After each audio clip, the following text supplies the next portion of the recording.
இனிமே கண்ணை மூடிட்டு கடலை எண்ணெய் வாங்கலாம். ஏன்னா மந்த்ரா கடலை எண்ணெய் இதயத்தின் தயாரிப்பு. வறுக்க பொரிக்க ஏன் எல்லா சமையலுக்கும் மந்த்ரா தான். மந்த்ரா கடலை எண்ணெய், அபார ருசி, ஆரோக்கியமான உடல் நலம்.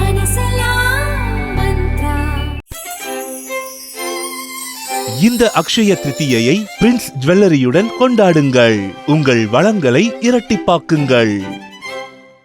கிளிக்குள்ள மாதிரி ஊர் பூரா போய் எதுவும் சரியில்லை, எதுவும் சரியில்லை, எதுவும் சரியில்லை, எம்எல்ஏ எதுவும் சரியில்லை, இப்போ தொகுதி மோசமாக இருக்குன்னு பேரட் பண்ணால் இது ஒரு அவதூறு. மதுரையில் இருக்கிறதுனால நான் மதுரைக்காரன்றேன். நீ சென்னையில் இருந்துட்டு நீ சென்னைக்காரன்னு சொல்லு, இல்லை நீ கோயம்புத்தூர்ல இருந்து நீ கோயம்புத்தூர்காரன்னா எனக்கு புரியல. யாரோ வந்து மதுரையில் நான் வந்து எம்எல்ஏ. நான் வாழ்க்கையில் நிதியமைச்சராக இருந்து செலவு பண்ண பணத்தில் இதற்கு மேல் ஒரு நல்ல திட்டம் என் வாழ்க்கையில் நான் பார்த்ததில்லை. விரிவாக்கப்பட்ட திட்டம் ஆரம்பிக்கிறோம் மதுரை மாநகராட்சியில். எந்த ஸ்கூல்லையும் ஒன்லி இன்னைக்கு 3.5 வருஷம் ஆச்சு. 3 வருஷத்துல மதுரை மாநகராட்சியை தவிர வேற எங்கேயுமே இது நடக்கவில்லை. தமிழ்நாடு வரலாற்று அந்த 2 வருடம் நான் நிதியமைச்சராக இருந்தது போல் வேற எந்த 2 வருடமும் விளைவும் வந்ததில்லை, மாற்றமும் வந்ததில்லை. அதற்கு முழு காரணம் என் முதலமைச்சர். மதுரை மத்திய தொகுதியில் திமுக வேட்பாளராக தகவல் தொழில்நுட்பத்துறை அமைச்சர் தியாகராஜன் போட்டியிடுகிறார். அவருடன் ஒரு சிறப்பு பேட்டி. தகவல் தொழில்நுட்ப அமைச்சராக செய்து முடித்த பணிகள் என்ன? நம்ம தமிழ்நாடு பொறுத்தவரைக்கும் ஐடிக்கும் பாக்கி மாநிலத்தோடைய ஐடிக்கும் பெரிய வேறுபாடு. பல்வேறு காரணங்கள், விளைவுகள்னு சொல்லுவேன். வரலாற்று விளைவுகள்னால் பாக்கி மாநிலம் மாதிரி ஐடியோடைய ப்ரமோஷன், ஐடி நிறுவனங்களை ஈர்ப்பது, ஐடி துறையை வளர்ப்பது 90%, 95% ஐடி துறையிலே இல்லை. ஐடி துறைன்றது பேர் வந்து information technology and digital services. அந்த டிஜிட்டல் சர்வீசஸும் இன்ஃப்ராஸ்ட்ரக்சர் ஆஃப் த கவர்மெண்ட்டும் முழுமையாக ஐடி டிபார்ட்மெண்ட்டில் இருக்குது. ஆனால் புது ஐடி நிறுவனங்களை ஈர்ப்பது, அவங்களுக்கு ஊக்கம் கொடுக்கறது, சப்சிடி, ஸ்பான்சர்ஷிப் ப்ரோக்ராம், அது இல்லாமல் ஸ்டார்ட் அப்ஸ் பார்க்குறது, அதெல்லாம் ஒரு மிக குறுகிய பங்கு தான் ஐடி டிபார்ட்மெண்ட்டில் இருக்குது. அது ரொம்ப அன்யூஷுவல். கேரளாலேயோ கர்நாடகாலேயோ ஆந்திராலேயோ தெலுங்கானாலேயோ அந்த மாதிரி இல்லை. இது வரலாற்றில் அப்படி இருக்குது. இங்கே துறையில் ஒன்லி எல்காட் என்ற நிறுவனத்தோடைய SEZ ஸ்பெஷல் எக்கனாமிக் ஜோன்ஸும், அது இல்லாமல் எங்கள் ஆட்சி வந்த பிறகு நான் நிதியமைச்சராக இருக்கும்போது எனக்கு ஒரு ப்ரொப்போசல் வந்து, அது நான் நிதியமைச்சரில் அமைச்சகங்களில் சரி வராது, ஐடி துறையில் இருக்கணும்னு ஒரு ITNT innovation and technology hub of Tamil Nadu அப்படின்னு ஒன்று உருவாக்கி அதில் டீப் டெக் ஏஐக்கெல்லாம் கொஞ்சம் ஸ்பெஷலிஸ்ட் சப்போர்ட் கொடுக்கறதுக்கு உருவாக்கணும். ஆனால் அதோட மச் பிகர் ஒரு செட்டப் ஸ்டார்ட் அப் TN என்று எங்கள் அரசாங்கத்தில் உருவாக்கப்பட்டு அது MSME துறையில் வேலை செய்யுது. நார்மலாக நம்ம என்ன பிரிஞ்சிருக்கணும், அதாவது நான் டெக்னாலஜி ஸ்டார்ட் அப்ஸ், இது அக்ரிகல்ச்சர்லையோ டெக்ஸ்டைல்லையோ இல்லை என்வாயர்மெண்ட்லையோ இல்லை ஃபுட் ப்ராசஸிங்லையோ அதெல்லாம் அதோடு இருந்திருக்கணும். ஆக்சுவலாக இன்னும் சொல்லப்போனால் we should have put all the startups. ஏற்கனவே ஒன்று ஆண்டர்பிரினர்ஷிப் டெவலப்மெண்ட் இன்ஸ்டியூட் அப்படின்னு ஒன்று இருக்குது. அதனால் சரி வேறு இட்ஸ் அட்மினிஸ்ட்ரேட்டிவ் இஷ்யூ டிஃப்ரெண்ட்.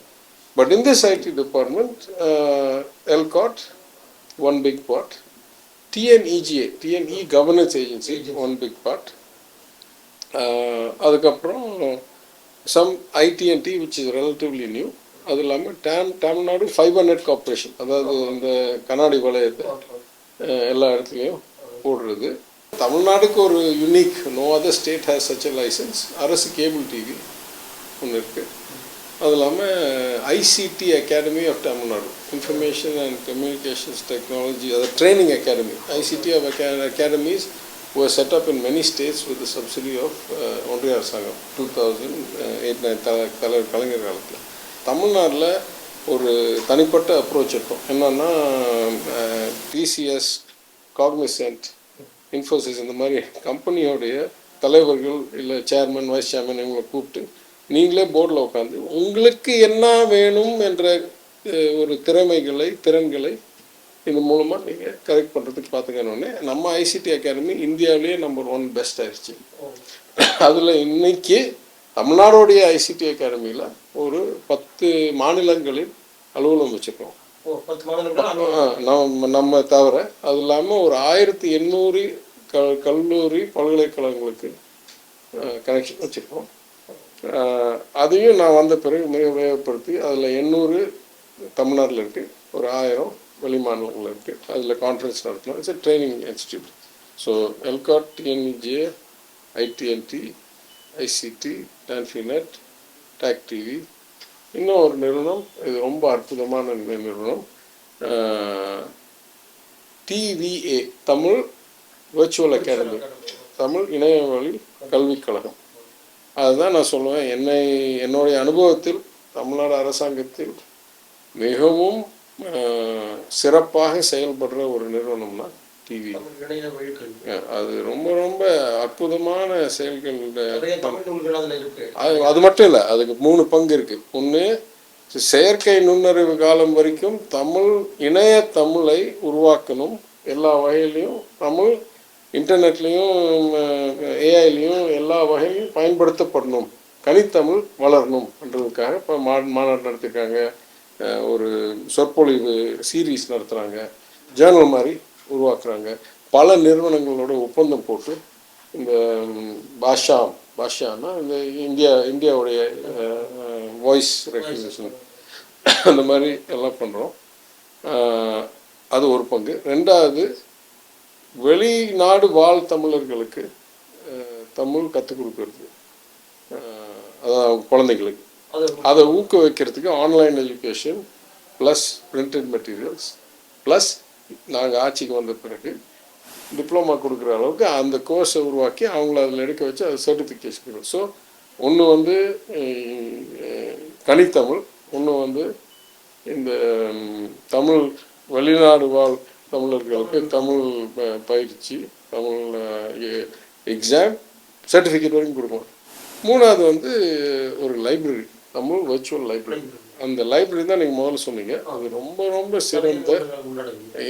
அதாவது இன்னைய வரைக்கும் சுமார் 18 கோடி வியூஸ் வந்திருக்கு. அதுக்கு நான் அமைச்சராக இருக்கும்போது ஒரு 1.5-2 கோடி வியூஸ் வந்துச்சு.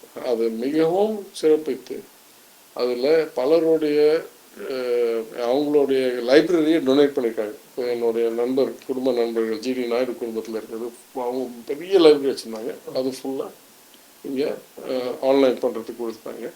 எத்தனையோ நூல்கள், இப்போ தமிழ் இசை சங்கத்தோடைய ஒரு பெரிய மாபெரும் மாநாடு நடந்திருக்கு மதுரையில் 60s 70s. அந்த மாதிரி அதோடைய சூவினியர் புக் எங்கேயுமே கிடைக்கல. அப்புறம் பார்த்தா அங்கே டிவியில் இருந்துச்சு. Justice party golden jubilee book வேறு எங்கேயும் கிடைக்கல. அதை பார்த்தா அவங்கள்ட்ட சாஃப்ட் காப்பி இருக்குது. அதே மாதிரி பல இப்போ கலைஞருடைய என்டையர் கலெக்ஷனையும் பொதுவுடைமையாளர் ஒன்று அதில் ஏற்றிருக்கோம். அதே மாதிரி சேவை மையம், அது இல்லாமல் சேவை மையம் ஒரு 4 மடங்கு இது அதிகரிச்சிட்டோம். அதெல்லாம் வேற பேசலாம். ஆனால் இந்த உதாரணத்துக்கு நீங்கள் கேட்குறதுனால சொல்கிறேன், பலருக்கு இந்த பணம் அவங்க வங்கி கிரெடிட்டில் ஆகி அவங்க ஃபோனில் எஸ்எம்எஸ் வந்த பிறகு தான் தெரியும் ஏதோ நடந்திருக்கு. அதாவது யாருக்கெல்லாம் உரிமை தொகை வந்துட்டு இருந்துச்சோ அதெல்லாம் போய் அப்போ யோசிச்சு பாருங்க, எவ்வளோ எக்ஸிக்யூஷன் கெப்பாசிட்டி உருவாக்கிட்டோம். 1.31 crore பேங்க் அக்கௌண்ட்ஸ்க்கு அறிவிப்பை அவங்க படிக்கிறதுக்கு முன்னால பணம் போய் சேர்ந்துருச்சு. 1.31 crore bank accounts into 5,000 rupees. அப்போ டிஎன்இஜிஏவுடைய பேமெண்ட்ஸ் பிளாட்ஃபார்ம் அது மாதிரி. இன்ஃபேக்ட் அப்படி கூட போனால் எனக்கு தெரிஞ்சு கடைசி 2-3 வருஷம் இந்த பேமெண்ட் சிஸ்டமை சிறப்பித்த பிறகு எனக்கு தெரிஞ்சு சுமார் 38,000 to 42,000 கோடி ரூபாய் இந்த இஜிஏ பிளாட்ஃபார்ம் மூலமாக போகுது மக்களுக்கு. புதுமை பெண், தமிழ் புதல்வன், நான் இல்லை எந்தெல்லாம் பேமெண்ட்ஸ் சொல்கிறேன், ஜஸ்ட் பேமெண்ட்ஸ், எதுக்கெல்லாம் பேமெண்ட்ஸ் போகணுமோ இந்த பிளாட்ஃபார்ம் மூலமாக போகுது பேங்க் அக்கௌண்ட்டுக்கு. ஓய்வூதியங்கள், இந்த மாதிரி விதவை, மாற்றுத்திறனாளி, அதெல்லாம். So execution backbone of the கவர்மெண்ட்டை மிகவும் சிறப்பித்திருக்கிறோம். இது நான் ஃபைனான்ஸில் இருக்கும்போதே சிந்தித்தேன், இதை செய்ய வேண்டும். அது ஒரு வேளை அதனால தான் சிஎம் எனக்கு இந்த போர்ட்ஃபோலியோ கொடுத்தாரோ என்னமோ. தமிழக நிதியமைச்சராக இருந்த அனுபவம் பற்றி. தமிழ்நாடு வரலாற்றில் அந்த 2 வருடம் நான் நிதியமைச்சராக இருந்தது போல் வேற எந்த 2 வருடமும் விளைவும் வந்ததில்லை, மாற்றமும் வந்ததில்லை. அதற்கு முழு காரணம் என் முதலமைச்சர். ஏன்னா நீங்கள் யாரெல்லாம் நிதியமைச்சராக இருந்திருக்காங்கன்னு பாருங்கள். அது ஒரு எக்ஸ்ட்ரீம் வேரியேஷனாக இருப்பேன் நான். எப்படின்னா யூஸ்வலாக அந்த நிதியமைச்சர் பொறுப்பு அவ்வளோ ஒரு கனமானது, அவ்வளோ ஒரு சக்தி வாய்ந்தது என்றதுனால் ஒன்று முதலமைச்சர்களே அதை கையில் வச்சுக்குவாங்க, இல்லைன்னா அந்த கட்சியில் இருக்கிற மிகவும் பவர்ஃபுல் ஜெனரல் செக்ரட்டரி அடுத்த லெவலில் இருக்கவங்க தான் கொடுப்பாங்க. இப்போ எங்கள் கட்சி எடுத்துக்கிட்டிங்கன்னா முதல் முறை பேரறிஞர் அண்ணா முதலமைச்சரான போது கையில் வச்சுக்கிட்டார் துறை நிதியை. அவர் தவறின பிறகு தான் தலைவர் கலைஞர் முதலமைச்சராகும் போது மதியாளனுக்கு கொஞ்ச நாள் இருந்து தேர்தலை ஜெயிச்சு திருப்பி தலைவர் கலைஞர் ஆட்சிக்கு வரும்போது கையில் வச்சுக்கிட்டார் துறை. 3வது முறை கையில் வச்சுக்கிட்டார் துறை. இறுதி முறை தான் பேராசிரியருக்கு கொடுத்தார். அதாவது இருக்கிறதே சீனியரோ இல்லை சிஎம்ஓ, இந்த அளவுக்கு தான். இதெல்லாம் உடைச்சு முதல் முறை அமைச்சர், 2வது முறை எம்எல்ஏ, கட்சியில் எந்த ஒரு சீனியர் பொறுப்புலையும் எனக்கு வெறும் ஐடி விங் செயலாளர்னா எனக்கு இந்த துறையை முதலமைச்சர் அளித்தார். அது மட்டும் இல்லை, இன்னும் இதோட என்னை பொறுத்தவரை முக்கியம் வாய்ந்த பணியாளர் மற்றும் நிர்வாக சீர்திருத்தம், which we change the name, அது வந்து மனிதவள மேலாண்மைன்னு கொடுத்தாங்க. அதுவும் அதுக்கு மேலே திட்டமிடுதல் மற்றும் வளர்ச்சி இதெல்லாம் சேர்த்து கொடுத்தாங்க. கிட்டத்தட்ட என்டையர் அட்மினிஸ்ட்ரேஷன். இது ஒரு பெரிய அசாதாரணம். 2வது ஒரு வரம்பு இருந்துச்சு. இந்த எல்லை வரைக்கும் கோப்பு நிதியமைச்சரோடு முடிந்துவிடும், அதற்கு மேல் முதலமைச்சர் வரைக்கும் சென்று கையெழுத்து பெற வேண்டும். அது வந்து ரெவன்யூ எக்ஸ்பெண்டிச்சர்னா இத்தனை கோடி, கேபிட்டல் எக்ஸ்பெண்டிச்சர்னா இத்தனை கோடி, இவ்வளோ பர்சனல் இம்பேக்ட்னா இவ்வளோ எல்லை. அந்த எல்லைக்குள் இருந்தால் நிதியமைச்சர் கையெழுத்தோட ஃபைல் நிறைவேற்றப்பட்டது, செயல்பாட்டுக்கு போகலாம். அதுக்கு மேல் இருந்தால் முதலமைச்சர் வரைக்கும் போகணும். அந்த லிமிட்டை கிட்டத்தட்ட 3லேருந்து 5 மடங்கு உயர்த்தினார். என்னை நிதியமைச்சரான பிறகு நீங்கள் எழுதிக்கங்க, எனக்கு வர வேணாம், அந்த அளவுக்கு நம்பிக்கை வச்சுருந்தேன். இதுக்கு 3வது நான் அசாதாரணம் சொல்லணும்னா 7000 கோப்புகள் நான் நிதியமைச்சராக பார்த்தேன். 7000 கோப்பில் ஒரு புரட்சி என்னன்னா, கிட்டத்தட்ட 1000 கோப்புகளை நான் திருப்பி அனுப்பிச்சு இதை திருத்தணும், இது சரியில்லை, இது மாற்றணும், இது இப்படி பண்ணலாம், அதை அப்படி பண்ணலாம், திரும்ப. அது தமிழ்நாடு வரலாற்றில் அந்த மாதிரி நடந்ததே கிடையாது. சி சுப்பிரமணிய காலம்லாம் சொல்ல முடியல. ஆனால் உறுதியாக தெரியும், திரு ஓபிஎஸ் அவர்கள் மிஞ்சி போனால் ஒரு ஃபைலை திருப்பி அனுப்பிச்சிருப்பார் 5 வருஷம் நிதியமைச்சராக. இல்லை திரு ஜெயக்குமார் அவர்கள், நான் 7 ஃபைலில் ஒரு ஃபைலை திருப்பி அனுப்புகிறேன். அதனால் செய்த மாற்றம், அதனால் வந்த விளைவு தான் தமிழ்நாட்டு நிதி வரலாற்றில் அந்த 2 ஆண்டுகள் மட்டும்தான் வருவாய் கணக்கில் பற்றாக்குறை அவ்வளோ கணிசமாக குறைந்தது. 62,000 கோடியிலேருந்து 46,000 கோடி முதல் வருஷம், 30,000 கோடி 2வது வருஷம். அது அந்த வரலாறு எங்கேயுமே இல்லை.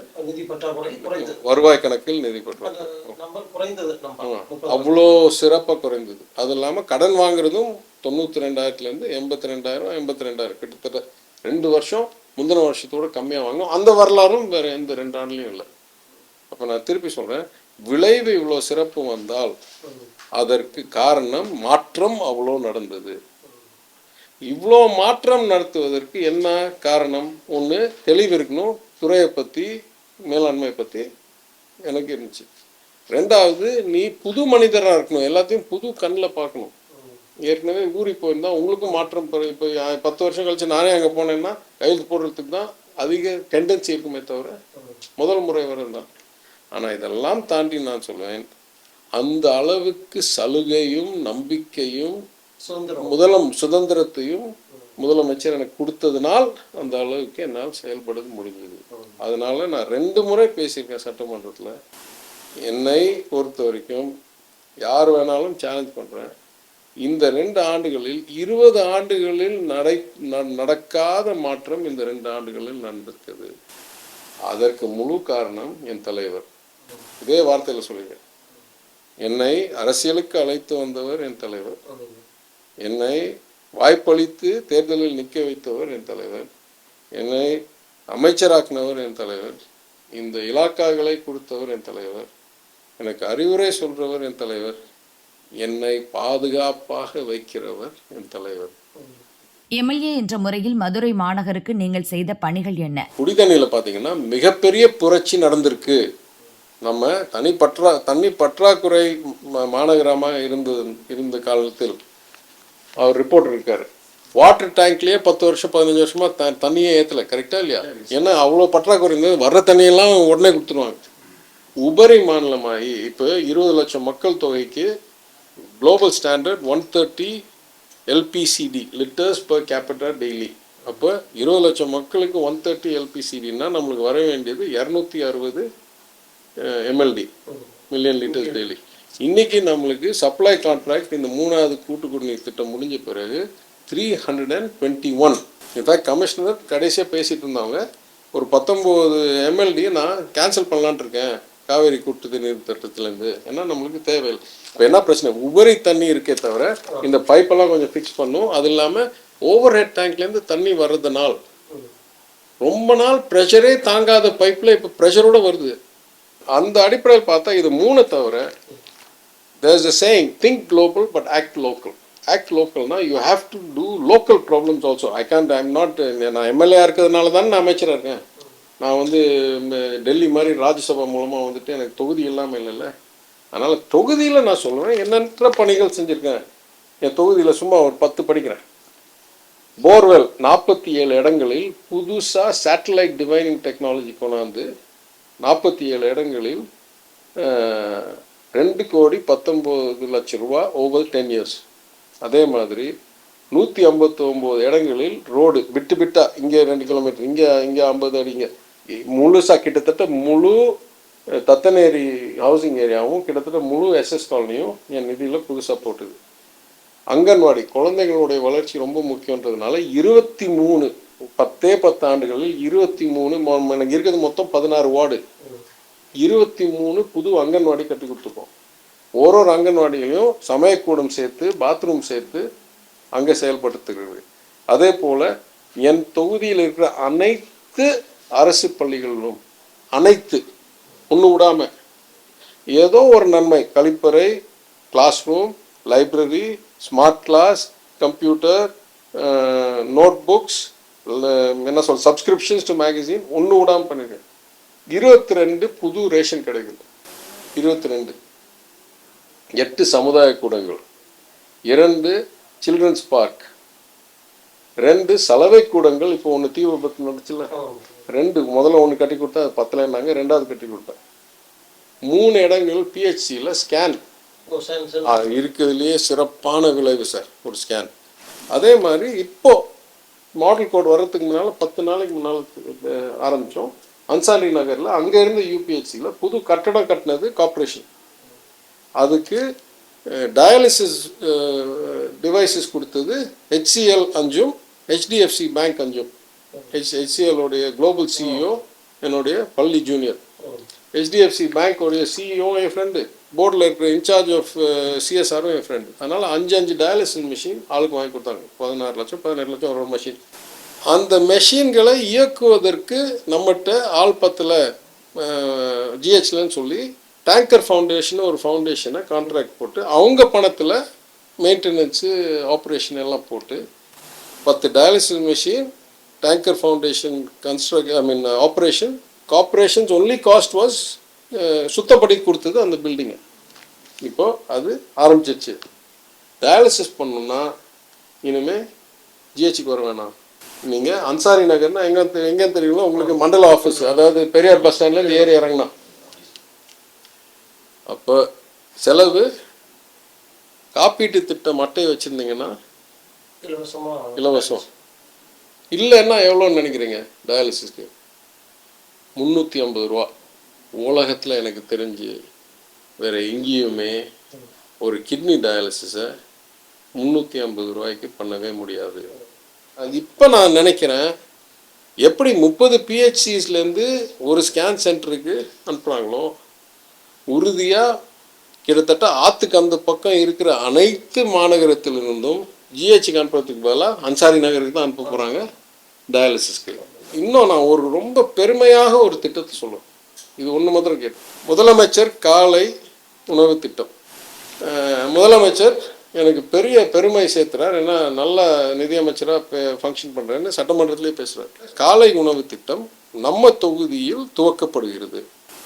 மதுரை மத்திய தொகுதியில் பைலட்னா ஒரு ட்ரையல் ஃபேஸ், ஒரு 5% மாநிலத்தில் பண்ணலாம். அதிலும் நம்ம தொகுதியில் திறக்கப்பட்டிருக்குது. திறக்கப்படும் போது நம்ம தொகுதியில் இருக்கிற அனைத்து பள்ளிகளுக்கும் உடனடியாக முதல் நாள்லேருந்து ஆரம்பிக்குது. 22லேயே மதுரையில் ரொம்ப ஒரு 9 மாதம் 11 மாதம் கழித்து விரிவாக்கம் செய்யலாம் தமிழ்நாடு போகலாம். அப்போது விரிவாக்கத்துக்கு எல்லா அமைச்சரும் எல்லா எம்எல்ஏயும் அவங்கவுங்க தொகுதியில் போய் எல்லாம் ஒழுங்காக நடக்குதான்னு பார்க்குங்க. அப்போ நான் சொன்னேன், எனக்கு எந்த பணியும் இல்லை, ஏன்னா எந்த 100% ஒரு வருஷத்துக்கு முன்னாலே ஆயிடுச்சுல்ல, அதனால் நான் போகிறதுக்கு இடம் இல்லை. அப்போ நீங்கள் அடுத்த தொகுதிக்கு எங்கேயாவது எம்எல்ஏ இல்லாத, அதாவது நம்ம எம்எல்ஏ இல்லாத தொகுதிக்கு ஏதாவது போய் பாருங்கள். அப்போ பக்கத்தில் அண்ணன் செல்லூர் ராஜு தொகுதி இருக்குது. அதில் அன்னைக்கு கல்லர் சீரமைப்பு பள்ளின்னு இருந்துச்சு, இப்போ பேரெலாம் மாற்றிட்டோம். வேறு அங்கே போகிறேன்.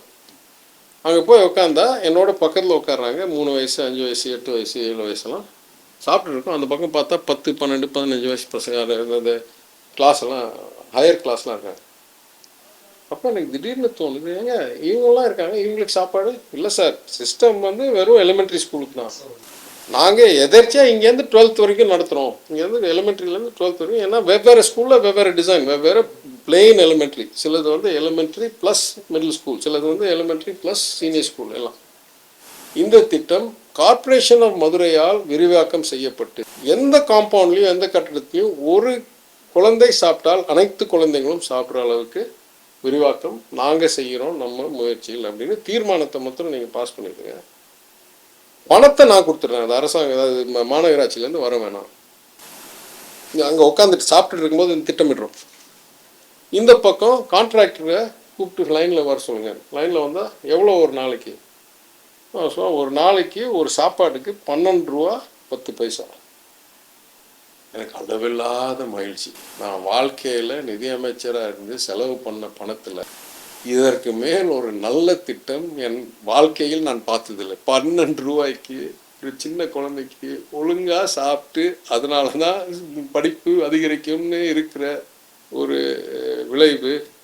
இதுக்கு மேல் நம்மளுக்கு எதுவுமே சிறப்பு திட்டம் பண்ண முடியாது.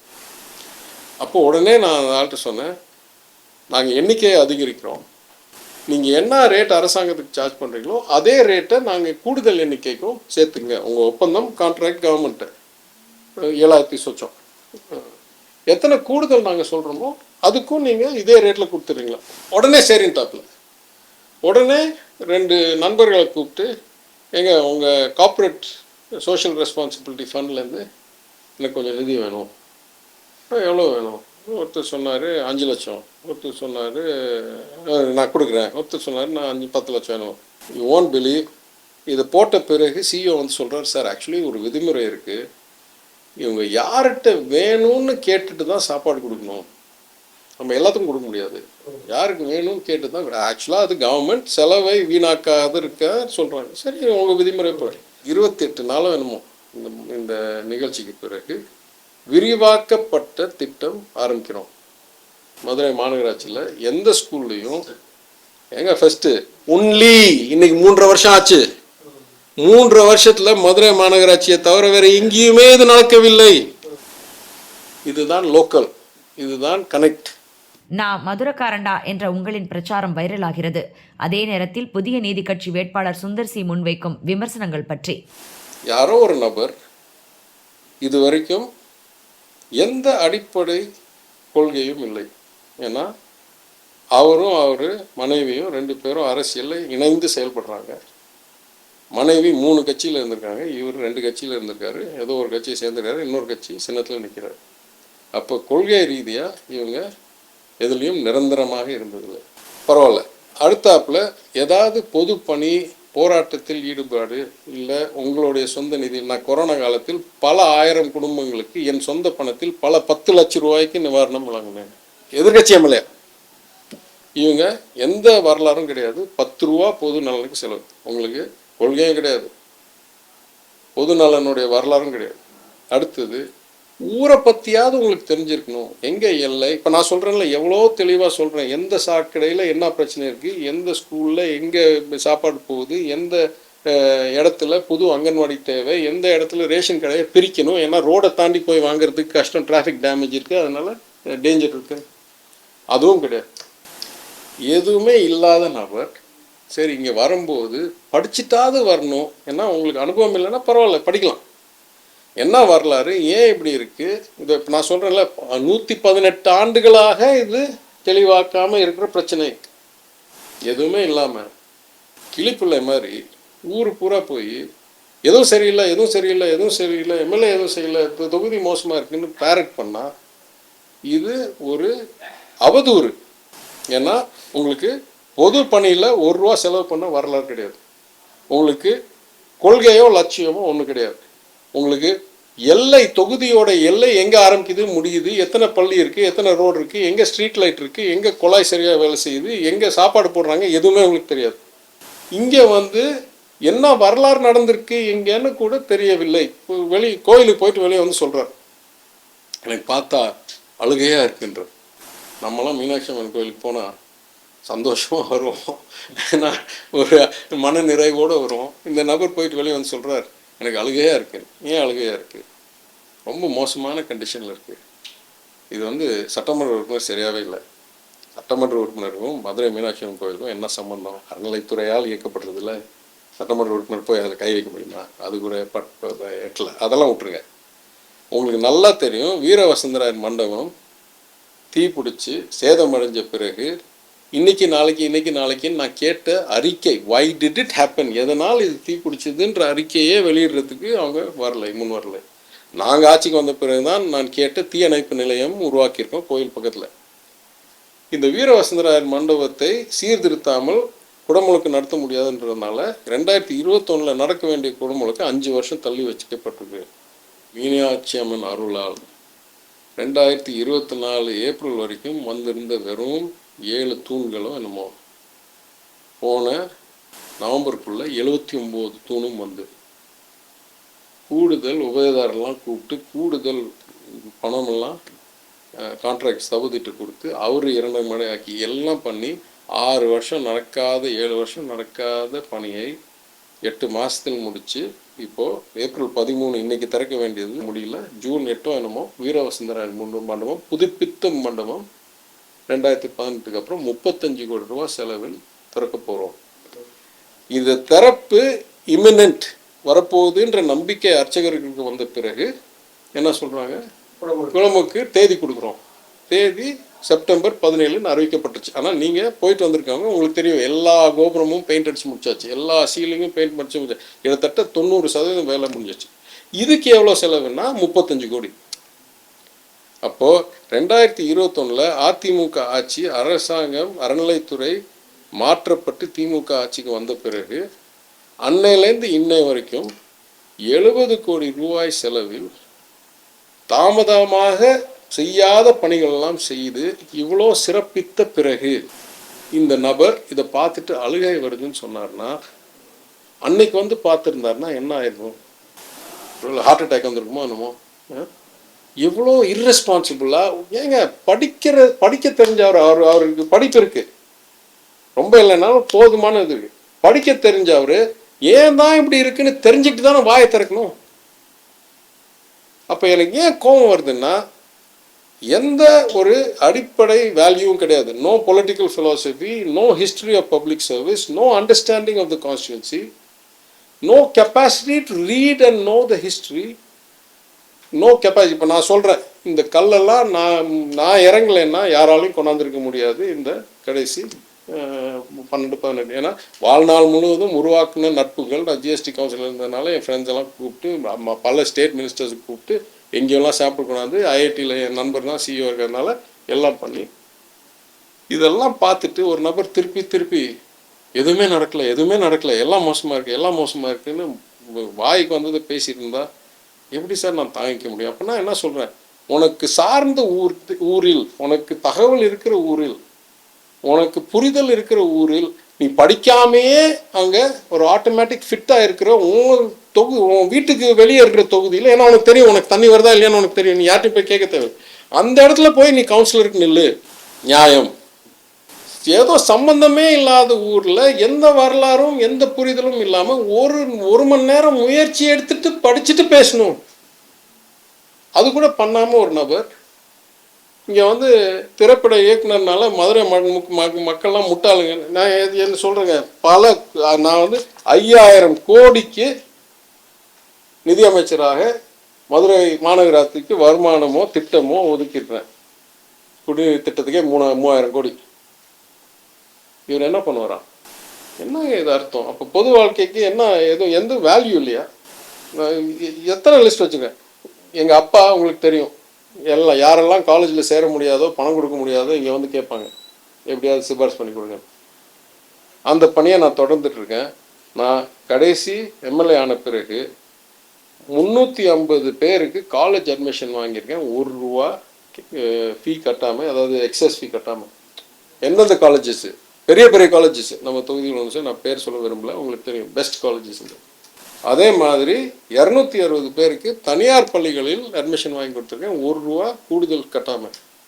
ஏன்னா எங்கள் குடும்பம் பல 100 ஆண்டுகளாக இங்கே இருக்குது. நாங்கள் பணி செஞ்சுக்கிட்டே இருக்கோம். எங்கள் மேல் மரியாதை இருக்குது, எங்களுக்கு நட்பு இருக்குது. நாங்கள் ஃபோன் எடுத்து பேசினாலோ இல்லை ஒரு லெட்டர் எழுதி கொடுத்தாலோ டிவிஎஸ் குடும்பமோ மகாத்மா ஸ்கூலோ எந்த ஸ்கூலோ அதுக்கு மரியாதை கொடுத்து இவங்க நியாயமான கேஸை தான் அனுப்புவாங்க.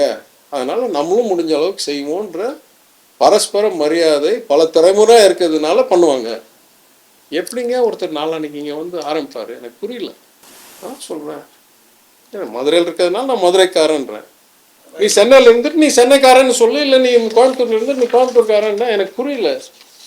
யாரோ வந்து முதல்ல நான் வந்து எம்எல்ஏ கேட்குறாங்க, எதற்காக நீங்கள் எம்எல்ஏ மத்திய தொகுதிக்கு வர்றீங்க, உங்களுக்கு என்ன பற்று? இல்லை, என் தலைவருக்கு, அதாவது ப்ரொடியூசர் தான் அவருக்கு தலைவர், என் தலைவருக்கு ஒதுக்கின தொகுதி மதுரை, அதனால் நான் வந்திருக்கேன். ஆனாலும் சொல்வேன், எனக்கு உறவு இல்லாமல் இல்லை. நான் ஒரு தடவை இங்கே வெக்கேஷனில் வந்து கோயிலுக்கு போயிருக்கேன். நான் வந்து டோக்கியோ நாட்டுக்கு வேலைக்கு, டோக்கியோ மாநகரத்துக்கு ஜப்பான் நாட்டில் வேலைக்கு ஒரு 25 தடவை போயிருக்கேன். நாங்கள் போய் நிற்கட்டுமா எம்பிக்கு? என்னங்க அர்த்தம்? உலகமே எங்கே போகுதுன்னு தெரியல.